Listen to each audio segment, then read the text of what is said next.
And welcome back, everyone. This is the X Zone. I am Rob McConnell. We're coming to you from our broadcast center and studios in Hamilton, Ontario, Canada. And if you're just joining us for hour number 2 of tonight's show, welcome. And if you'd like to find out more about the X Zone Broadcast Network and the fine programming we have available for you 24/7, 365, visit www.xzbn.net. Now, for the X Zone TV channel, well, there's a little bit more complicated because, let me try to explain it to you. It depends where you are in the world. There you go. If you'd like to watch us on SimulTV, www.simultv.com, we're channel number 21. Now, we're also on Comcast, we're also on iLaunch, we're on Jungo TV, and we're distributed around the world by SimulTV as well as Globecast. Wow, we're growing, thanks to you, the members of the X Zone Nation. Our guest this hour is Nicole Strickland, and Nicole currently resides in California and has been innately intrigued with the paranormal since childhood, having thus studied the field for many years. She has been actively investigating historical landmarks and private residences for paranormal activity since the early 2000s, after a profound experience with the spirit of her beloved grandmother. Joining me now is Nicole Strickland. Nicole, welcome back to the X Zone. Great having you with us. Thank you so much for having me tonight. It's an honor to be back on. Thank you. Geez, you've got me blushing. Stop that. That's always a good thing, right? It is. For the listeners who did not have the pleasure of hearing you the last time, tell us a little bit about yourself and your quest within the paranormal. Oh, absolutely. So I have always told people that I think I was born into paranormal research. What I mean by that is I've always had an innate fascination and intrigue with the realm, and I was born in Huntington Beach, California. I'm currently living in San Diego now. And so I was born in Huntington Beach, and then my dad got a job in Las Vegas, Nevada. So I moved from Huntington Beach to Las Vegas, Nevada, and lived there until I was around 7 years old. And at that house that we lived in, I had some really odd experiences there that I couldn't explain. And my parents were very open to my experiences. I'm sure that they thought when I was around 3, 4, and 5 years old that I was probably, I guess, interacting with an imaginary friend. Now that I'm an adult and I've been doing a lot of research now for 20 years, I do honestly feel that I was interacting with spiritual energy of some sort. And so that interest stayed with me growing up into the middle school years and in my high school years and even into my college years. I got my hands on any book or article that I could read, and I had a very unexpected yet profound encounter the senior year of my college times at the University of Arizona. And it was one of those experiences that I never imagined that I would have. It just occurred. And so my mom's mother, so my maternal grandmother, and I share this story a lot on radio shows. So for those that haven't heard, she was diagnosed with congestive heart failure in 2001, so my senior year of college. And she called me, my grandmother, her name was Helen. Helen called me the day before she passed, just wanting to ask me how I was doing. And I told her I'm fine, busy with school. And I talked with her about 10 minutes and then hung up the phone. And then the next afternoon, I got a call from my mom letting me know that she had passed in the early hours. So of course I was extremely devastated. I was very close to Helen. And so I flew back out to San Diego to be with the family for a couple of days. And so once that weekend passed, I went back out to Tucson, Arizona, where the University of Arizona is based. And not right away did this start, but after about a week, I started experiencing odd phenomena in my apartment that I had never experienced prior. The doorknobs of my bedroom door and the front door would rattle and twist and turn by themselves. And I thought, oh, it's my neighbors. It's some sort of vibration caused by my neighbors. So I did these various tests, and I couldn't explain. I just couldn't come up with a logical explanation for why that was happening. And so after that, a couple of days later, I was in my bedroom and I felt a disembodied hand Ooh. caress my face. And it felt as though it came from someone that I knew and loved. And I Mm-hmm. didn't see the hand or anything. It's just I felt it on my face. And that's when I started to connect the dots like, okay, is my grandmother making an appearance here in spirit form? And so yet another few days went by, and the, I guess, culminating experience of it all occurred again. I was in my bedroom, I was studying for a midterm, and I noticed out of my peripheral vision this movement, this light. And when I looked up, I saw my grandmother standing there solid, very solid, just like you looking at me or me looking at you. She looked about 10 years younger, slight smile on her face. It looked as though she was lit from behind. So had some sort of spotlight on her back. And it lasted, I want to say, about a good second, which is a long time for an encounter. And then she faded. And it was just such a profound experience. And that again occurred the following night. And I, at this point, talked with my mom and told her what I was experiencing. And my mom and I decided to openly talk with Helen to let her know that she's okay, she's free to move on, the family's okay. And once we did that, those experiences stopped. So that was the most profound experience that actually catapulted me into wanting to investigate the paranormal and learn more about paranormal research and investigation. So I started after that working with different teams in the Southern California area. And then in 2009, I developed the San Diego Paranormal Research Society. And so I'm proud to say that we're one of San Diego's leading teams. We do a lot of cases here. We host tours of the Rancho Buena Vista Adobe. Mm-hmm. We're a very educational team. We offer presentations and classes about how to conduct an investigation. So, it's kind of like the rest is history, as they Yeah. say. So it's a journey. It's been a really good journey. Why do you think the paranormal is so popular these days? It's such a good question. I often I think about this every day Mm-hmm. actually, and I don't know if there's some unexplainable reason, like maybe some universal cosmic reason for it. I know that it's more in our mainstream media, a lot of the television shows that Yes. people watch. There's more and more people getting into the field, so there's more information out there about it. So I think that plays a role. And I just think the interest is there for so many people now. And so I think that can be a beneficial thing and then maybe not so beneficial. But I know it's constantly evolving, the field. So, Do you think we'll ever find the answers that we're all seeking? oh gosh, again, I think about this too, almost on a daily basis. I'm not so sure. I mean, I question, is it supposed to remain elusive until maybe we're departed and we've reached that level? I don't know. I mean, I know that there's ways and there's more advances technologically to maybe where we can develop more hypotheses and methodology to test, but I'm not so sure if we're ever going to find the answers. We I, haven't yet. y- So, I, I think about that all the time. I often wonder if it's because we're not thinking outside of the box. We're trying to use modern technology, modern means, and modern Right. techniques on a phenomenon that is so old that Right. what we're using is totally antiquated and not applicable to what we're looking at. Listen, you and That's I have to, actually yeah. excellent point. Excellent.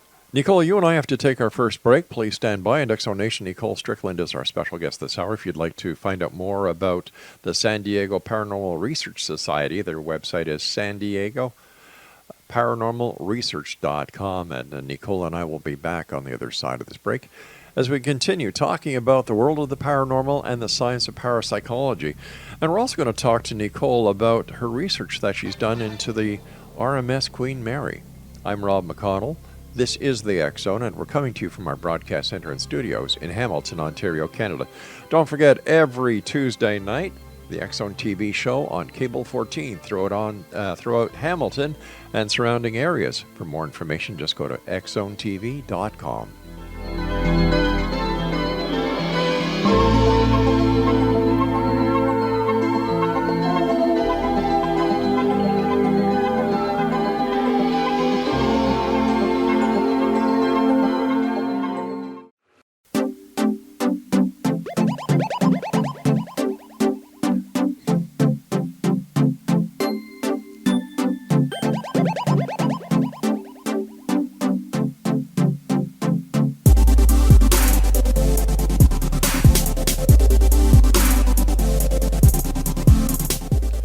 Welcome back, everyone. Nicole Strickland is our special guest. Her website is SanDiegoParanormalResearch.com.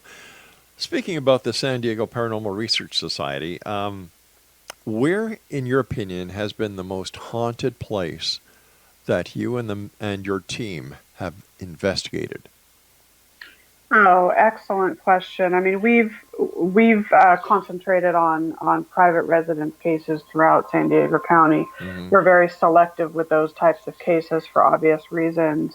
In terms of historical cases, again, we've done many within San Diego County and beyond, such as the RMS Queen Mary. I would say for us, since we've spent 8 years here at this location, it's up in Vista, which is about 25 minutes north of San Diego, and it's situated right in between San Marcos and Oceanside, if you're familiar with the area. And that location is the Rancho Buena Vista Adobe. So it's one of the last remaining land ranchos here in San Diego. There's another one up there as well called Rancho Guajome. And we've spent, like I said, about 8 years now, going on 9 years at the Adobe. And we host our monthly Spirits of the Adobe historical / paranormal fundraising tours there. But we've also conducted our own private research as well. And my team's co-director, Ali Schreiber, and I have spent many hours inside this location. And my definition of a haunting is that there has to be some sort of historical connection that the ethereal entities have to that location. And I'm seeing this with the Rancho Buena Vista Adobe. So this landmark goes back to 1850 when Governor Pio Pico deeded it to Felipe Subria, who was a San Luis Rey Native American. And so since that time, from that time until 1989, when the city of Vista purchased the property, it has seen many owners, including noted Hollywood film director and producer Harry Pollard and his wife, silent screen actress Margarita Fisher, Isadora Bandini de Couts of the legendary Bandini family here in San Diego, Cave Johnson Couts, another pioneer in San Diego's history. So it's seen many owners and many residents throughout its time. And for some reason, we're seeing various types of paranormal activity there on a consistent basis, both visual, auditory, tactile, even and phantom smells even come in. And it's interesting because we've been able to collect some very profound, historically relevant audio files from this location. And with the whole instrumental transcommunication methodology, real-time communication, I don't put a lot of emphasis on that by itself, but when I start seeing a lot of these profound sorts of communication that we're having with us and the entities, I'm placing more emphasis on that. And for some reason, ITC seems to work really well at this location. We've had answers to some of our questions. We've been able to take certain responses that come through that are historically relevant, if you will, and we've been able to match those responses to actual history of the property. So I would say the Adobe is probably way up there on the list.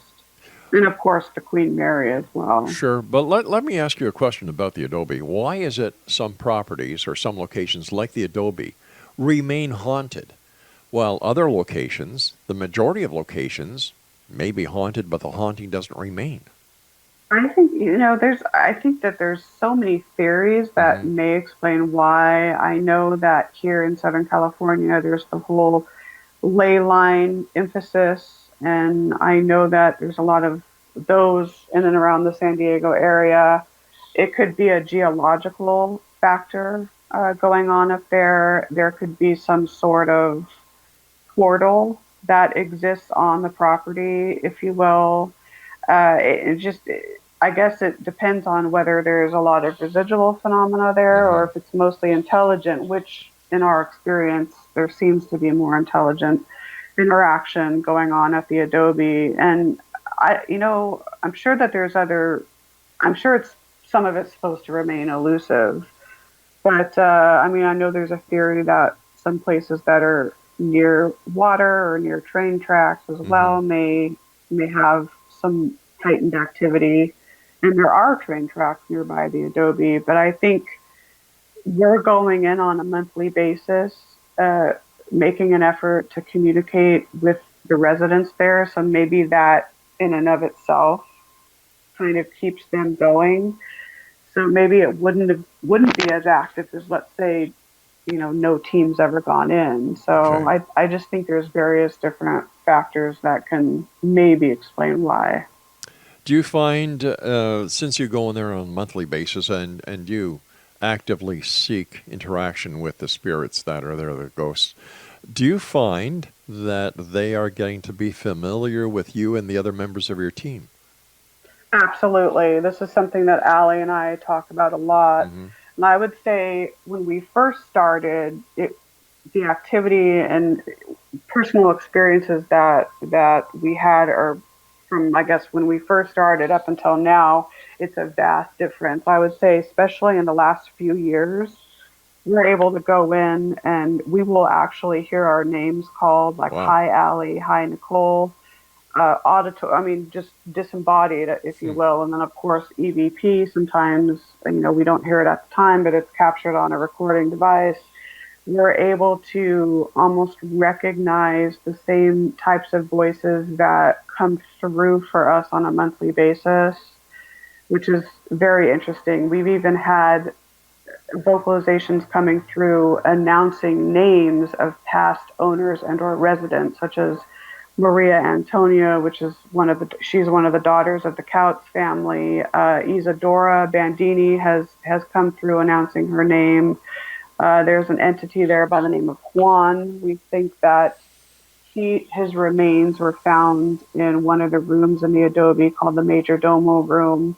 But it's just so fascinating. So I think, yes, I do think that they're starting to know who we are, and they know that we go in there with respect, and they know that we go in there with good intent. And I think that in a way, makes them feel comfortable to come through for us and our guests. Well, I'm very happy to hear the way that you conduct yourself because I've had the I've spoken to so many of the new type of, they call themselves researchers, but Yeah. I call them thugs, where they actually go in and they're disrespectful to the spirits Oh, and they're I disrespectful to the can't. property. Yeah. This is something that Allie and I, one of our Hmm. ultimate core values is respect and reverence. I don't care what that entity was or how that entity was in life, Yeah. assuming that entity is a deceased person like you and I. I mean, getting just the golden rule, going in, treating that location and them with respect is just absolutely necessary. Yeah, it breaks my heart Yeah. that the whole provocation and everything. It's terrible. Do you find that there are a lot more groups who are now using a demonic association with their research? Yes, and it's kind of a sore spot in my Mm-hmm. side. This is more for me as and the team. It's irritating to us, and I think there's so many people that aren't trained as researchers. Yeah. Maybe they're armchair ghost hunters, if you will. I don't even like to use that term, but they're watching these shows, Right. many of which want to give off the impression that the spirit world is nothing but evil and wicked and Mm-hmm. malevolent, and they take what they're seeing as face value, and then that gets their psyche going, and then before you know it, my team and other teams are getting requests saying, "Oh, I'm being attacked," and "Oh, there's a demon in my house," and I mean, the chances of that are so rare, Yeah. and it's sad because in our experience, many of the encounters that we had are just anything but malevolent or negative, and so it really is a sore spot for us. Well, I guess it's because sensationalism seems to be the key word. And a number of these people Right. who go in for the demonic aspect are, they're trying to get their 15 seconds of fame on a television show. And, That's in my right. opinion, they're doing it the wrong way. I Yeah. can't agree with you more. Absolutely. It's so sad, and I think it's so disrespectful to the Hmm. spirit realm.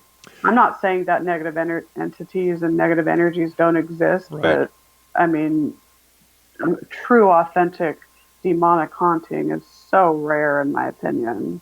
Nicole, please It's, stand by. You and I have to take our break at the bottom of the hour with the news. And Exonation, if you'd like to find out more about my guest this hour, Nicole Strickland, her website is san diego paranormal research.com. And Nicole and I will be back on the other side of this break with the news as we continue investigating the world of the paranormal and the science of parapsychology here in the X Zone with yours truly, Rob McConnell, from our broadcast center and studios in Hamilton, Ontario, Canada. If you have a question for me, same email address for the last 20 years. Actually, 30 years. Where did I just got younger by 10 years. Let's try this again. For the last 30 years, Xzone at xzoneradiotv.com.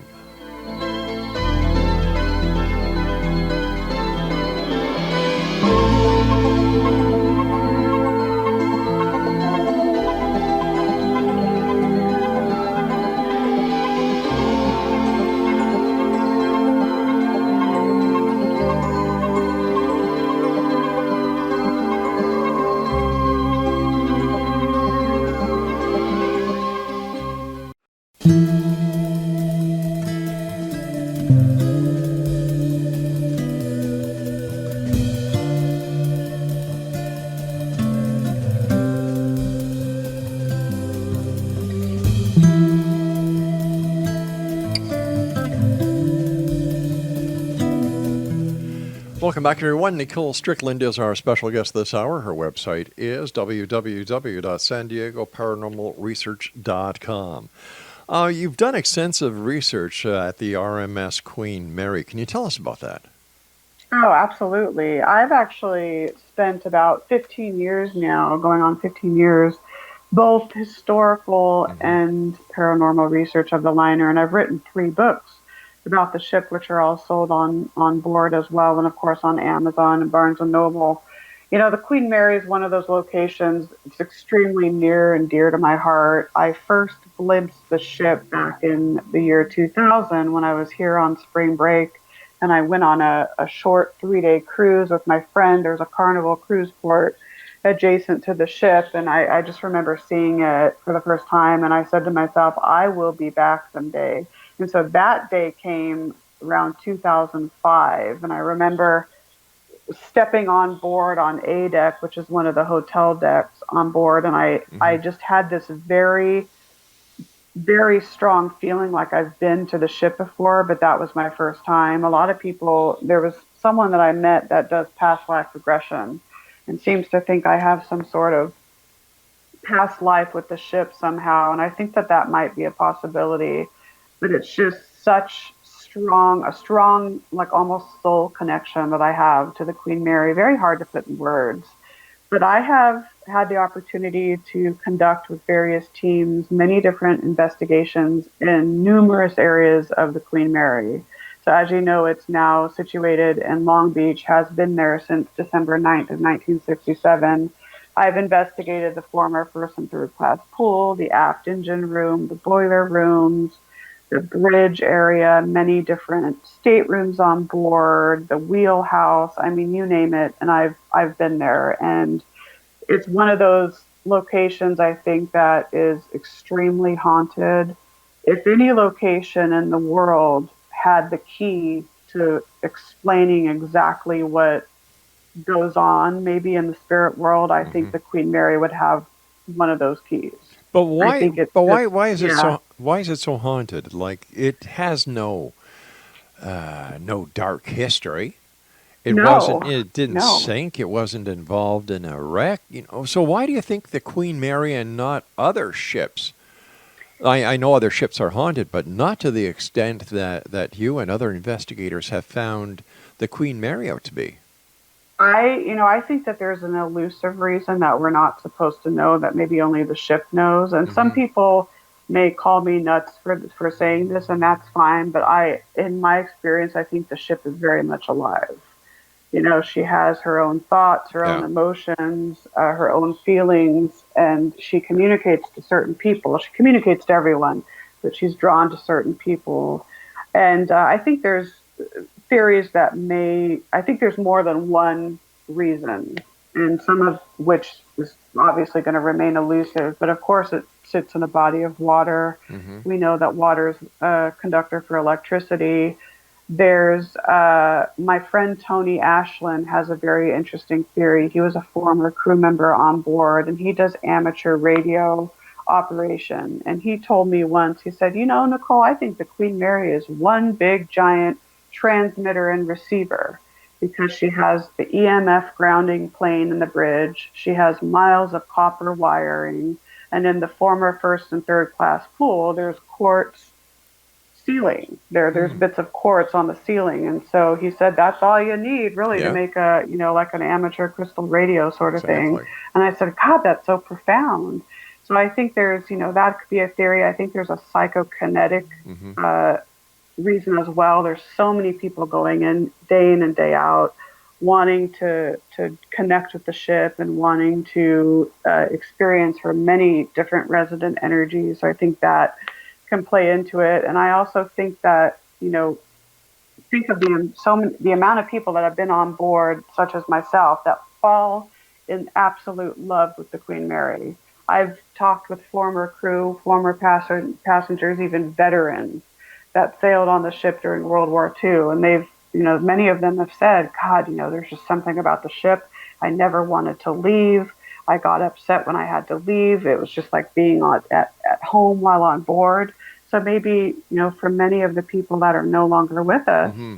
that sailed on board, maybe they are coming back in spirit to pay their respects and to still be with the ship. So I think there's all these different theories that kind of work together to potentially explain why. But there's something very, very profound going on that ship. It's a beautiful thing. What kind of paranormal activity did you witness while you were doing your investigations onto the Queen Mary? I would say different types of personal experiences I've had, different types of data that I've collected. I Hmm. would say the ship is known for more visual types of encounters. People have seen full-bodied apparitions, partially manifested figures. The shadow figure phenomenon really prominent, especially in the pool room. Uh, let's see, EVP captures audio, and I would say audio and visual are the two prolific types of, I guess, data that you can collect on the Queen Mary. Many different disembodied vocalizations, various EVP captures. Let's see, ITC sometimes, depending on where you are on the ship, seems to work, especially in the RDEC forward area, in the rope locker area. People have had phantom smells, such as cigar smoke. And there's a lot of the soldiers used to smoke when they were on board. Winston Churchill sailed on the ship many times during the war. M deck was reserved for him, and he was known to smoke his cigars. So there's all these different types of paranormal phenomena. In my experiences, though, visual and auditory seem to be the most prolific. Hmm. It's amazing. It certainly sounds amazing. And Yes. what was it like the very first time? I mean, besides having the experience of your grandmother Helen when you saw her after she had departed for that 1 second, what was it like after you saw another apparition that could not be thought of? Well, it was my grandmother. I missed her. I saw her, but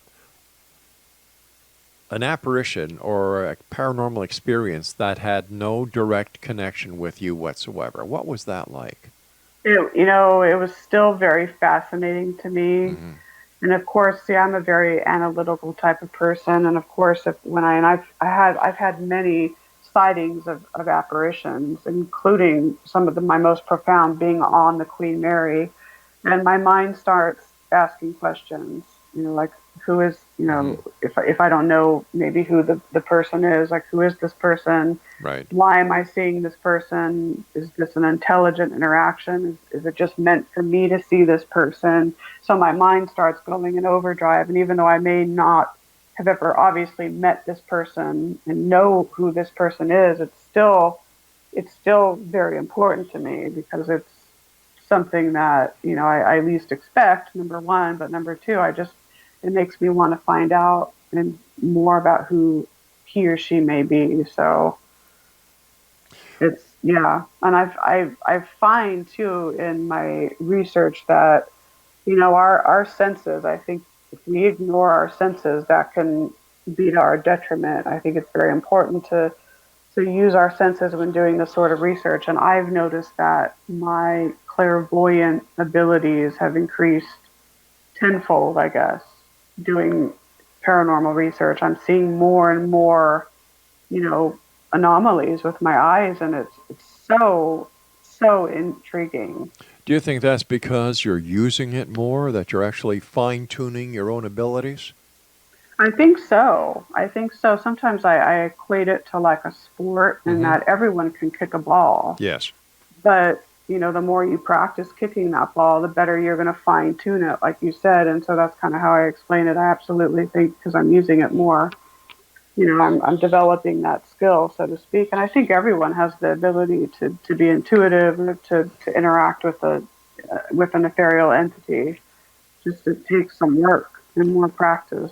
I would imagine the hardest part of learning how to communicate or to have the experience is to actually believe. Open up your heart, open up your mind and your ears to the possibility of it happening. Right. That's a big key right there, and I have done that. I mean, I think it's Hmm. you have to be open minded. There has to be a healthy dose of skepticism when Sure. doing this work. If you go in so closed minded, you may be, in a sense, closing the door to having very profound, unique experiences.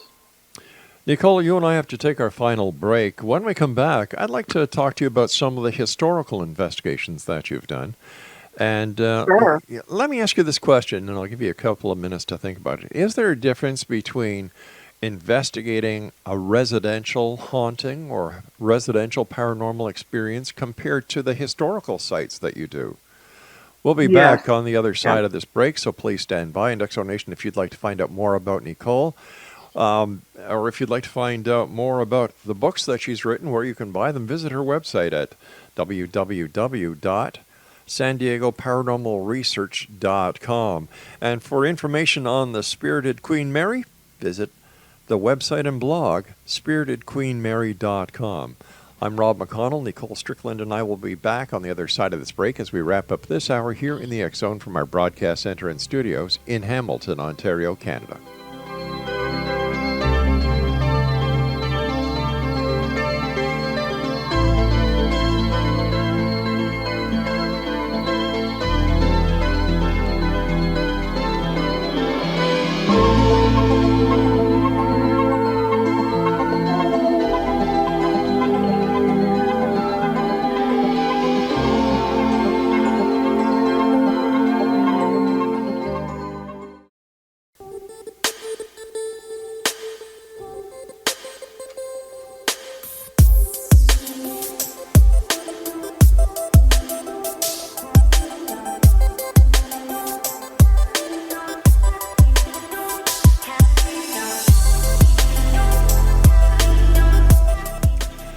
And before we get back to Nicole, I would just like to remind everyone that the X Chronicles newspaper is available for one and all with our compliments each and every month at xchroniclesnewspaper.com. And for if you're somebody out there and you're looking for a paranormal researcher, if you're looking for somebody who deals with UFOs, whatever the case is within the world of the paranormal and the science of parapsychology, go to the X Zone directory of who's who. Now, it's online. We also have a digital version. We also have a print version. But go to the one online. The website is www.xzonedirectory.com/sindex.html.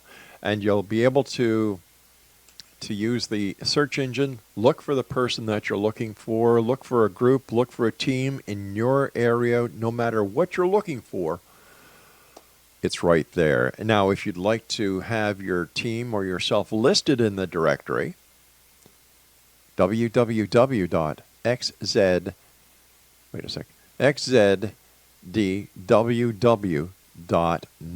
That's www.xzdww.net. All right, Exo Nation, our guest this hour is Nicole Strickland. First of all, Nicole, I want to thank you ever so much for joining us. Great talking to you, and thanks for sharing time with us.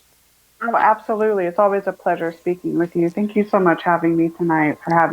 Oh, it's our great pleasure. Nicole, before we went to the commercial break, I asked you, is there a difference when you and your team are researching or investigating a residential haunting or paranormal activity compared to a historical site, whether it's a haunting or a paranormal activity? Excellent question. There are various differences. So, of course, if your methodology that you use may be similar. The equipment that you use may be similar. You're going to do your vigil work and that sort of thing. The evidence review and data analysis process is going to be similar. But with a historical location, a lot of the curators and museum operators are aware of the types of phenomena that are occurring based on having so many teams coming in. And of course, there may be some other eyewitnesses that come up frequently. But with a private residence, you're dealing not only with the psychology, I guess, of the energies that you're working with, but you're dealing with the various psychologies of the homeowners or the renters, let's say if it's an apartment. So we're very selective with taking on a case for various reasons. If we suspect, physical illness or mental illness or emotional instability or anything like that, we're not going to necessarily recommend doing a full-fledged paranormal research project. Or let's say there are 3 adults in the. Nicole, are you there? And 2, let's say the others aren't. I would say that's reason for us to not, proceed with the investigation. Private residence work is a lot like, I would say, social work. So you have to take into account a lot more than just your typical going into a historical location and setting up your equipment and conducting your various methodologies. So there's, the client interview process with private residence cases is a lot more extensive. Sensitive questions may be asked. We do ask questions pertaining to medication, any types of pharmaceuticals that people may be on, things of that nature. So it's a lot like social work. So where do you find you get the most cooperation? Do you get the most cooperation from the residential people, or do you get the most and better cooperation from the historical sites?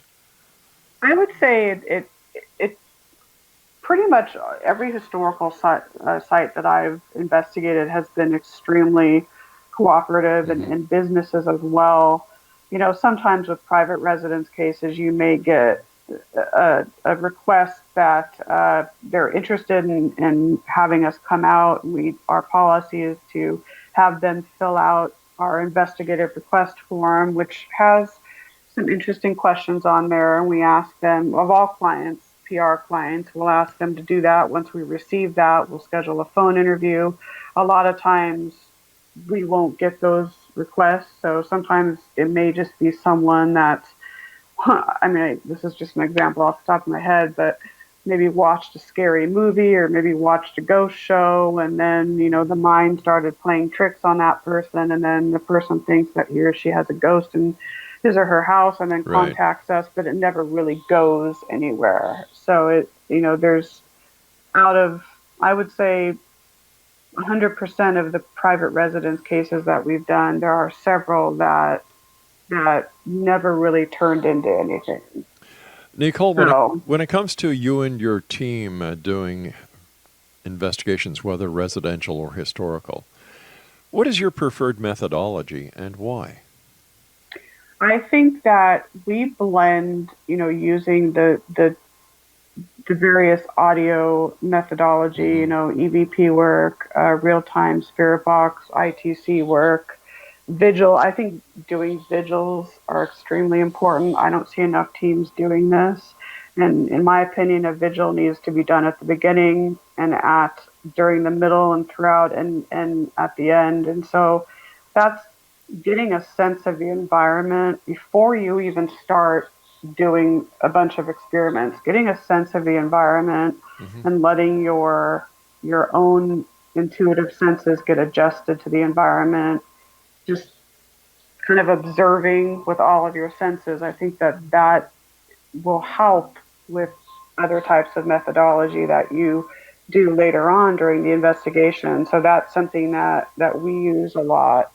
And I don't see it. I see a lot of teams setting up and immediately jumping into investigating. And I'm like, whoa, did you guys get attuned to the environment yet? It's something that I think is very important and often overlooked. We've had really good luck with blending metaphysical types of devices like divining rods, Hmm. using pendulums, various crystals in our work. We've had good luck blending that in with environmental monitoring devices or other types of equipment, cameras, video cameras, audio recorders, if you will. So we tend to blend the metaphysical, the intuitive, and the scientific. Some people don't like to use the word science, paranormal research, but when I say scientific, I mean what I mean is using various technology and applying the scientific, I guess, Methodology, yeah. principle. So that's what we use. I think by using all three of those, you get a more holistic, I Hmm. guess, approach and a more broad approach to your research. Where do you see the investigations into the paranormal 10 years from now? Oh my goodness. I think about this too. I think that we're at a crossroads. I think that the field can really advance or it can be set back, obviously, due to the sensationalism and, Hmm. and, and whatnot. I think that, and depending on if you're more of the ghost hunter versus the paranormal research, because there's a different psychological mindset between the two, in my opinion. But for us paranormal researchers, I think that more hypotheses are going to be tested, more methodologies are going to be developed, obviously more advances in technology that may work against us and may work for us. It just depends. I'd like to. I'd hope that there's more of a unified collaboration. I'm seeing kind of a discourse with, or kind of a, what's the word I'm trying to, can't think of the right word, but I still see that lack of unity among groups, and I'm hoping Oh, that yeah, big that time, eh? improves.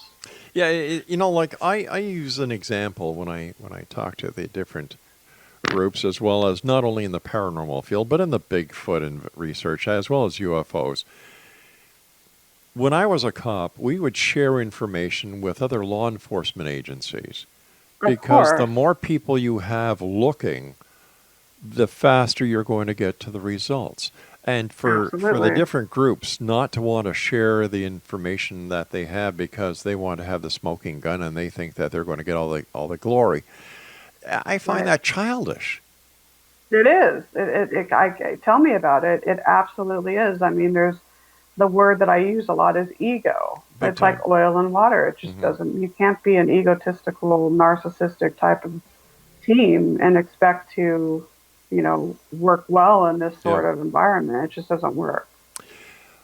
The time has come, my dear friend, when you and I must say so long, but let our listeners know how they can find out more about you and where they can buy your books. Sure. Well, my books are all on Amazon and like barnesandnoble.com. And then if you're on the Queen Mary, my books are there. My 3 books about the ship are there. I'm on Facebook. So the SDPRS, facebook.com/our acronym SDPRS. And then I'm on Facebook, facebook.com, Nicole PISD. I also have an author page on there as well. San Diego Paranormal Research.com, author Nicole Strickland.com. I'm on Twitter at SDPRS Nicole, and Instagram on, Instagram at author Nicole. Am I thinking about what am I? Author Nicole Strickland for Instagram. So Nicole, we have to say so long, sweetie, but do me a favor, come back and visit us again. You bet. Thank you so much. You take care of yourself, and X-Zone Nation will have all the information on how you can contact Nicole on our website at xzoneradiotv.com. I'm Rob McConnell. I'll be back after the news, and for those of you who will not be joining us, always remember to keep your eyes to the sky and your heart to the light. I'll be back.